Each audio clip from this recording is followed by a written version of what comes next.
Trent Seaman from Coldwell Banker in Edina, Minnesota. Also from Siemens Real Estate Solutions. Continuing our quest to 30 real estate facts in 30 days. I think today we're on day 6, and today we're going to talk about how to win as a buyer in a seller's market. And God knows we're in a seller's market right now. Even in today's seller's market, there are still ways for buyers to win big. One of the key things to do is you need to build your team. Make sure you have trusted professionals on your side, including your real estate agent and lender. Dean is my mortgage guy, and he was on day 1 of our topics when we talked about the appraisal gap. And before they even come to me, I make sure they go through Dean so they can get approved for a number. So when we go out looking for houses, we're looking for houses that they can afford. So it's very, very important that that pre-approval thing gets done first. Making strategic plans. Careful budget planning and down payment saving plans are key. Think about your wish list and prioritize what you want and what you need. You're going to need to make down payments on the house. So let's say if you get a conventional loan and you want to put 20% down to avoid PMI insurance, all right, you got to have that cash ready to go. You're going to need to put money down for earnest money, which is 1% of the purchase price.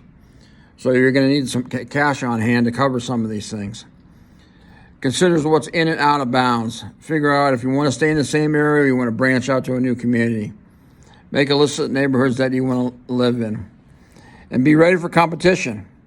Right? Get pre-approved, as I said. It shows the buyers that it shows the sellers that you're a serious buyer. All right, so very important to do that. And lean on your team's expertise and advice to draft an offer that will win you a bidding war. Now, I've got a list of contingencies that I go over to make sure that when we're making an offer, it's the strongest offer possible, besides the money component, which is always big. But I always talk to the seller's agent and find out what is important to the seller.